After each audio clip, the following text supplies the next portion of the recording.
Hello everyone, welcome to my channel. तो आज की वीडियो में हम लोग कुछ ऐसे मीनिंग्स और ऐसे सेंटेंसेस सीखेंगे जो कि डेली लाइफ में इस्तेमाल होते हैं। स्पेशली नेटिव स्पीकर्स इसको बहुत ज़्यादा इस्तेमाल करते हैं। तो इस वीडियो में मैं कुछ मीनिंग्स आपको बताऊंगी, कुछ ऐसे वर्ड्स के मीनिंग्स बताऊंगी और कुछ ऐसे सेंटेंसेस बताऊंगी जो रोज़मर्रा की ज़िंदगी में बोले जाते हैं लेकिन हम उसे इंग्लिश में एक्सप्रेस नहीं कर पाते। तो इसी तरह मैं आपको बताऊंगी और वीडियोस की एग्जांपल्स भी दूंगी। तो चलिए शुरू करते हैं। So the number one word is reasonable.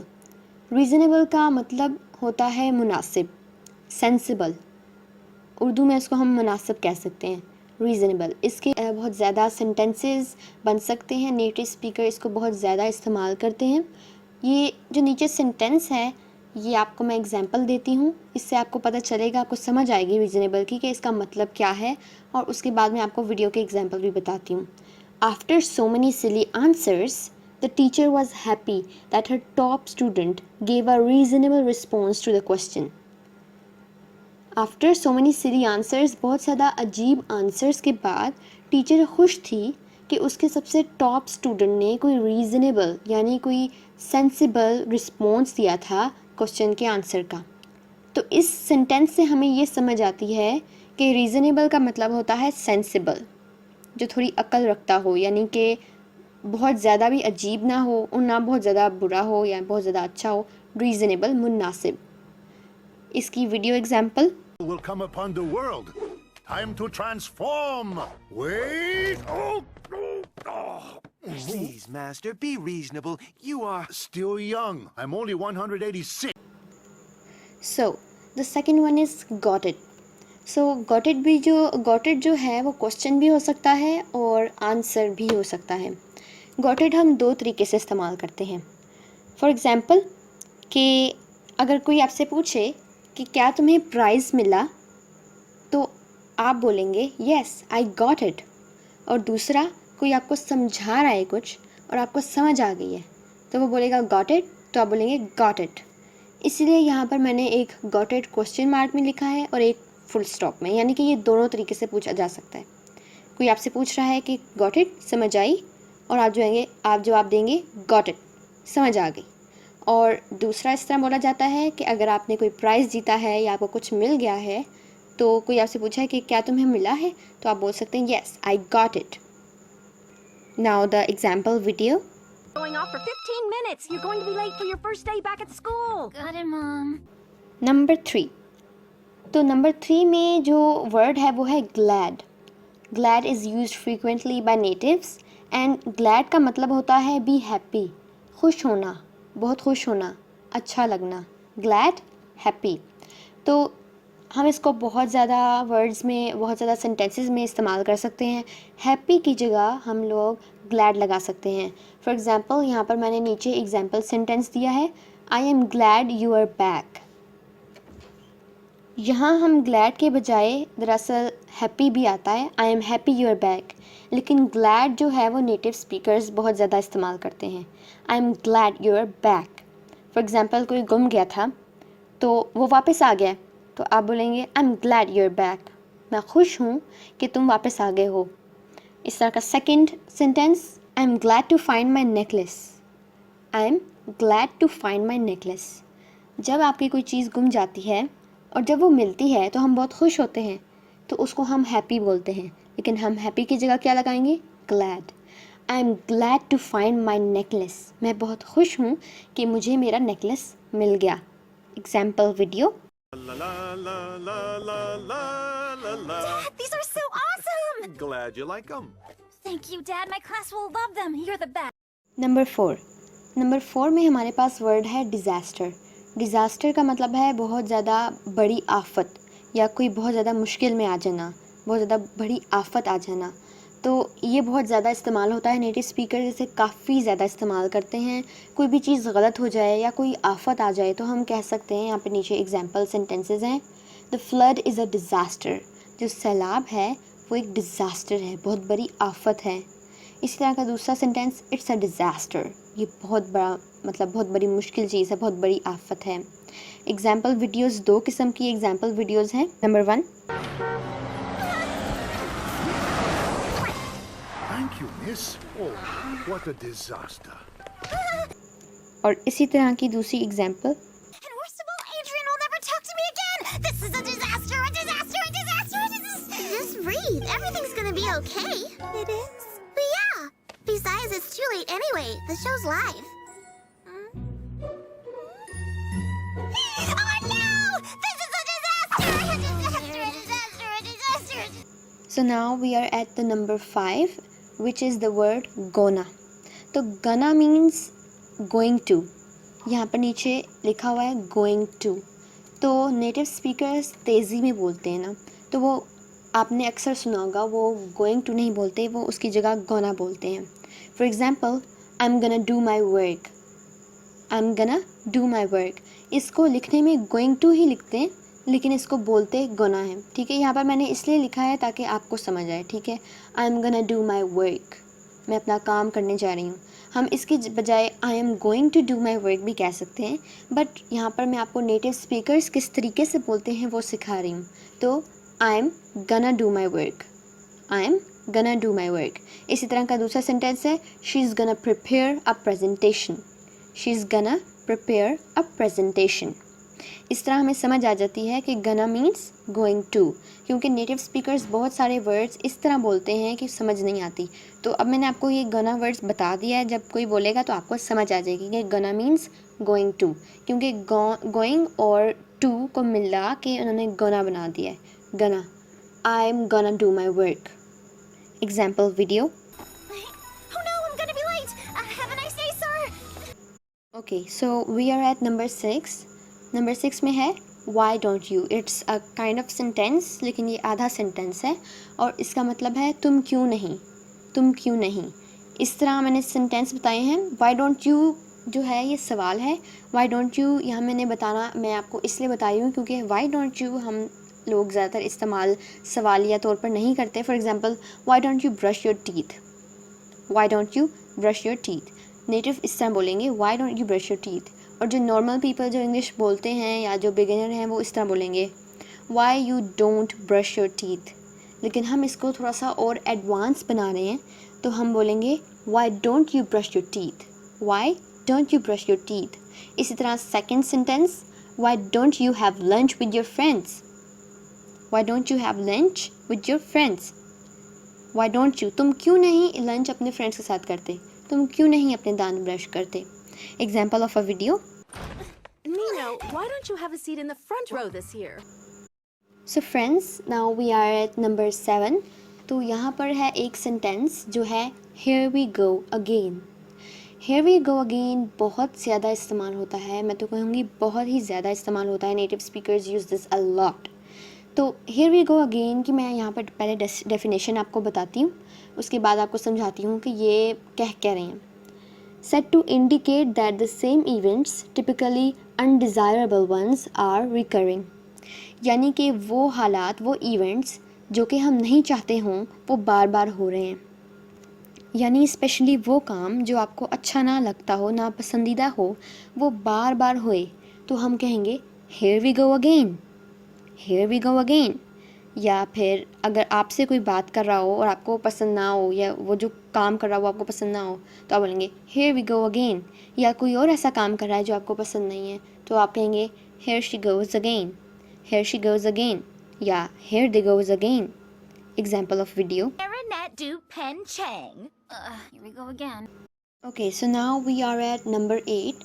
और यहाँ पर ये एक सिंपल सा सेंटेंस है जो है not anymore. Not any more का मतलब है और नहीं, और नहीं, या फिर अब और नहीं. इसका यहाँ पर एग्जाम्पल सेंटेंसेस मैंने बनाए हैं. I was worried about her but not any more. मैं उसके बारे में परेशान थी लेकिन और नहीं हूँ. बट नॉट एनी मोर, और नहीं हूँ. इसी तरह का दूसरा sentence, she was scared of dark but not any more. वो अंधेरे से पहले स्केयर्ड थी, डरती थी, बट नॉट एनी मोर, लेकिन और नहीं. But not anymore. She was scared of dark, but not anymore. Example of video. That's my seat. But Chloe, this has always been my seat. Not anymore. New school, new year, new seats. So now we are at number 9. और ये word है biggie. BIGGIE. Biggie. तो ये इसका मतलब है कि कोई बड़ी बात, तो इसको हम नो बिगी, ज़्यादातर लोग इसको बोलते हैं नो बिगी, ठीक है। तो यहाँ पर इसकी डेफिनेशन है use to say that something is not a serious problem. किसी चीज़ को, इसको हम तब बोलते हैं जब हमें बताना हो कि कोई चीज़ इतनी बड़ी सीरियस बात नहीं है। नो बिगी तब हम बोलते हैं जब ये बात जो है बहुत ज़्यादा सीरियस नहीं है। इसके यहाँ मैंने एग्जाम्पल सेंटेंसेस बताए हैं। Because the sunglasses are cheap, losing a pair is no biggie. Sunglasses को क्योंकि ये जो सन ग्लासेस हैं ये बहुत चीप हैं, यानी कि बहुत सस्ती हैं, इनको घुमा देना कोई बड़ी बात नहीं है। नो बिगी कोई बड़ी बात नहीं है। इसी तरह का दूसरा sentence, I was a little disappointed that they don't serve lunch on Saturdays but hey no biggie. मैं पहले ज़रा डिसअपॉइंटेड थी, परेशान थी कि सैटरडे को वो लोग लंच जो है वो सर्व नहीं करते, बट हे नो बिगी, लेकिन ये कोई बड़ी बात नहीं है। No biggie. Example of video. Chillax, girl. No biggie. I so wish I could handle Chloe the way you do. So now we are at number 10। तो हमारे पास एक सेंटेंस का पैटर्न है जो कि है for those of you. For those of you, आप लोगों में से जो। इसका सेंटेंस का तर्जुमा होगा फॉर दोज ऑफ यू, आप लोगों में से जो। तो ये जो है ना, इस तरह से नेटिव स्पीकर्स बोलते हैं। तो ये एक अलग और अच्छा तरीका है अपने बात को बताने का। तो अगर आपने बोलना हो कि आप लोगों में से जिन्होंने अभी तक मेरा ये काम नहीं किया कर लें, तो उसको हम इस तरह इस्तेमाल करेंगे फॉर दोज ऑफ यू। जैसे कि यहाँ मैंने नीचे सेंटेंस बनाए हैं, for those of you who have a question can ask. आप लोगों में से जिनके पास कोई सवाल है वो पूछ सकते हैं। For those of you who have a question can ask. इसी तरह का मैंने दूसरा बनाया है, for those of you who have not yet subscribed, subscribe now. For those of you who have not yet, तो यहाँ पर मैंने येट का इस्तेमाल भी किया है। येट कहते हैं अभी तक। For those of you who have not yet, तो अगर आपने कहना हो कि अभी तक, तो आप येट का इस्तेमाल करेंगे, YET yet. For those of you who have not yet subscribed, subscribe now. For those of you who have not yet read the book, read now. Understand? For those of you. तो इस तरह हम बहुत सारे इस तरह के sentences बना सकते हैं। तो इसे हमें अपनी डेली लाइफ में इस्तेमाल करना चाहिए। Now the examples of video. For those of you who don't yet know me, I'm Miss Bustier. I'll be your teacher this year. Now we are at number 11, जो कि है शुड और should not का इस्तेमाल। Should और should not का इस्तेमाल हम मुख्तलिफ़ तरीके से कर सकते हैं। तो शुड और शुड नॉट, शुड नॉट को हम शॉर्ट फॉर्म में शुडंट बोलते हैं। Shouldn't, shouldn't. शुड और शुड नॉट को किस तरह से इस्तेमाल करना है उसको मैं आपको बताती हूँ। यहाँ पर एग्जाम्पल सेंटेंसेस हैं। I should have studied harder, मुझे ज़्यादा अच्छे से पढ़ना चाहिए था, पढ़ना चाहिए था। शुड, दरअसल शुड का मतलब है चाहिए। I should have studied harder. इसी तरह का I should have gone to bed earlier, मुझे बेड पर मतलब सोने के लिए पहले जाना चाहिए था। बेड पर जाने के लिए, सोने के लिए जाने के लिए हम ये भी कहते हैं I should have gone to bed earlier, ठीक है। इसी तरह का ही shouldn't, n comma t shouldn't, he shouldn't have eaten so many burgers. Shouldn't का क्या मतलब है? चाहिए। He shouldn't have gone that fast, he shouldn't have gone that fast, उससे इतना तेज़ नहीं जाना चाहिए था। We should have spend more time on the beach, हमें और वक़्त बीच पर गुजारना चाहिए था। We should have spend more money in the house decoration, हमें हाउस के डेकोरेशन में और पैसे खर्च करने चाहिए थे। इसी तरह की आप लोगों को चाहिए कि आप शुड और शुड नॉट का इस्तेमाल किया करें। For example of video. Ugh, he should have been here by now. So now we are at number 12। तो यहाँ पर एक वर्ड है रिकन्सिडर। रिकन्सिडर का मतलब है दोबारा गौर करना। कंसिडर का मतलब है गौर करना और रिकन्सिडर दोबारा गौर करना, यानी उस पर ज़रा गौर करना, उसको ज़रा समझना। इसको हम कह सकते हैं कि हम इसको मुख्तलिफ़ तरीके से इस्तेमाल कर सकते हैं। अगर कोई भूल गया कुछ तो हम बोल देंगे रिकन्सिडर दैट। फॉर एग्ज़ाम्पल यहाँ पे मैंने नीचे एक सेंटेंस लिखा है, after failing the test for the second time the student had to reconsider his study strategies. ठीक है, तो यहाँ पर बता रहे हैं कि जो स्टूडेंट है वो 2 दफ़ा फेल होने के बाद उसने अपने पढ़ने के जो तरीके हैं उन पर गौर किया। रिकन्सिडर, गौर करना। Example of a video.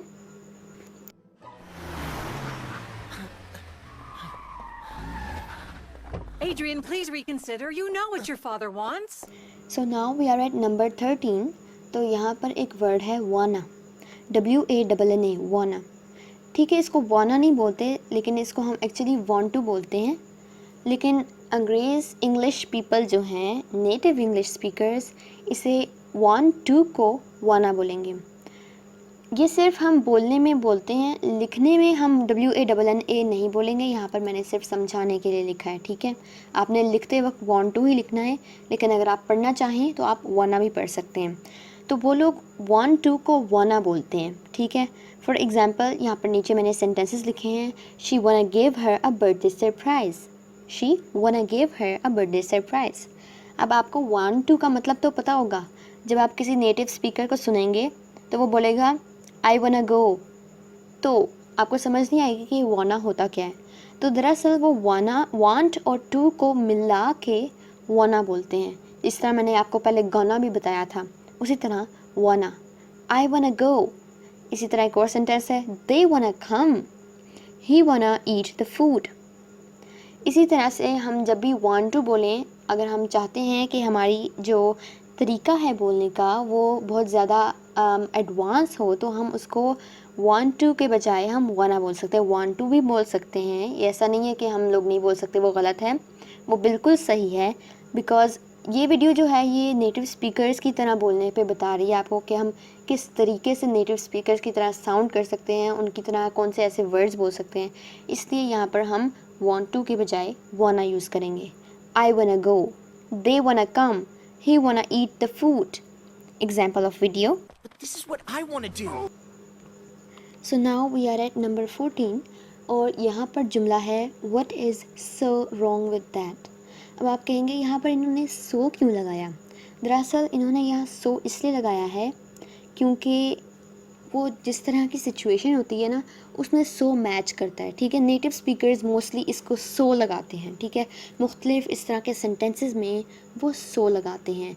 यहाँ पर what is so wrong with that, इसका और what is wrong with that दोनों का मतलब एक ही बनता है, दोनों का मतलब बिल्कुल एक ही बनता है। ठीक है, फॉर एग्ज़ाम्पल यहाँ पर मेरे पास है इंटरप्रेटर। ठीक है, अब यहाँ पर लिखा हुआ है what is wrong with that, what is wrong with that, और इसका उर्दू तर्जुमा है इसमें क्या ख़राबी है, इसमें क्या ख़राबी है, what is so wrong with that. अब देखते हैं कि अगर हम इज़ हटा दें, सो हटा दें तो क्या होता है, क्या इसका उर्दू तर्जुमा चेंज होता है।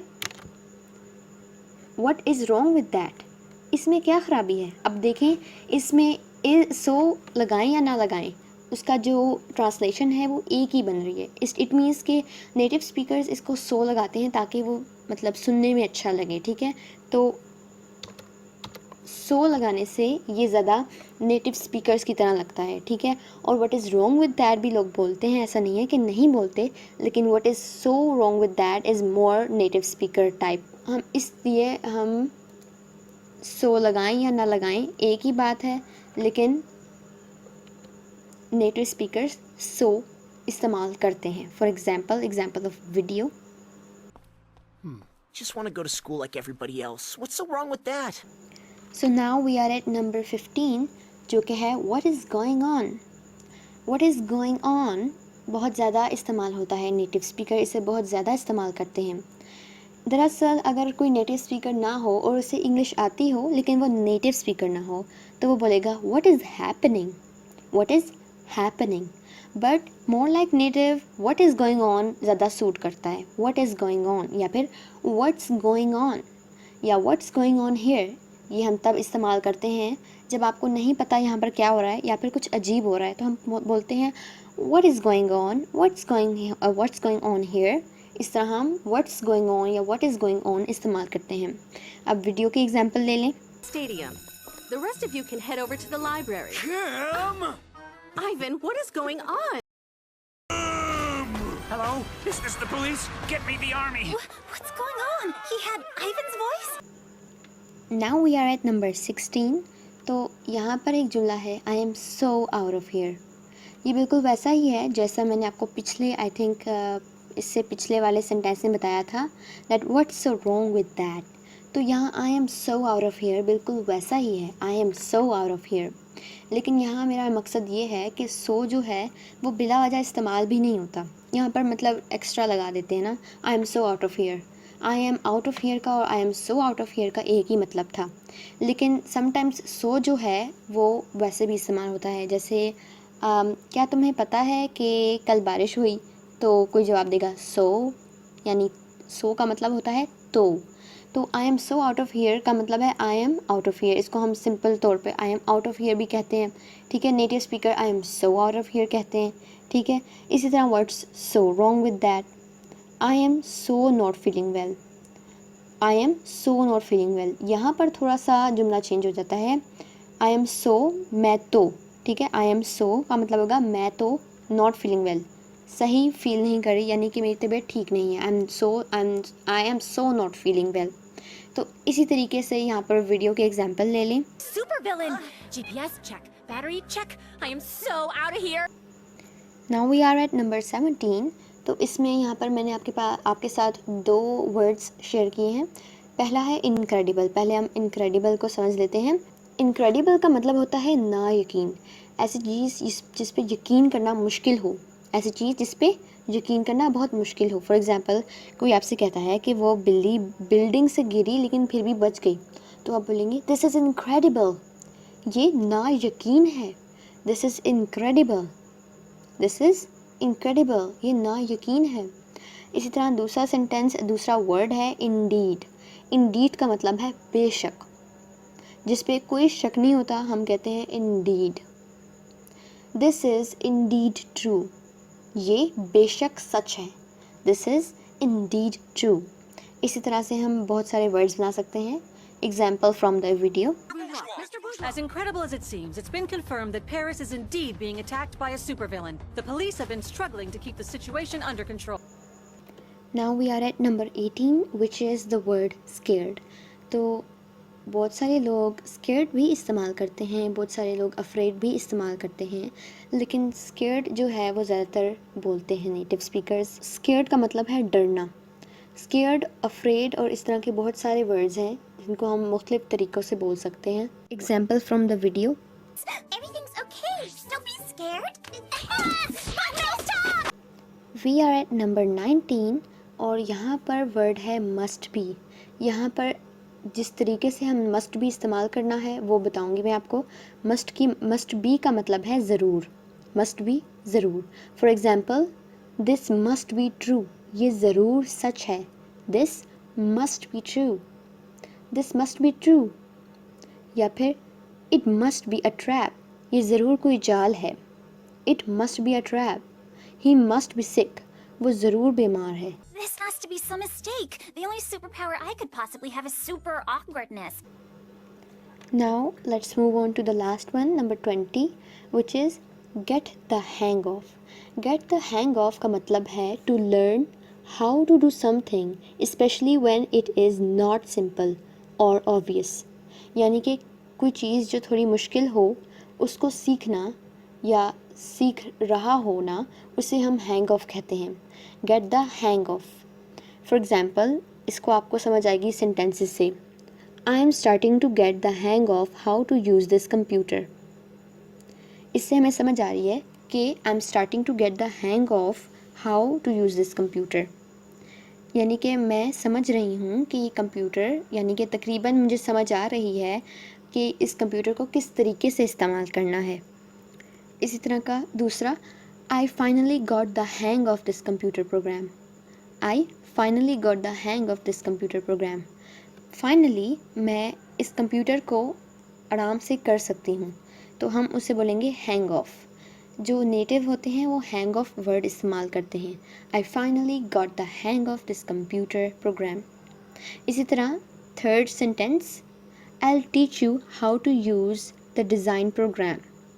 You'll get the hang of it after a while. मैं तुम्हें बताऊंगी कि ये डिज़ाइन प्रोग्राम किस तरह इस्तेमाल करते हैं। ये करने के बाद तुम इसको अच्छे से समझ पाओगे और इसको आराम से कर पाओगे। किसी चीज़ को आराम से करने को बोलते हैं hang of. I am starting to get the hang of how to use the computer. Now I will show you the example. I'm starting to get the hang of this. So friends, that's for all today. If you want me to post more videos like this, then don't forget to like, share and subscribe. I'll see you in the next video. Bye bye.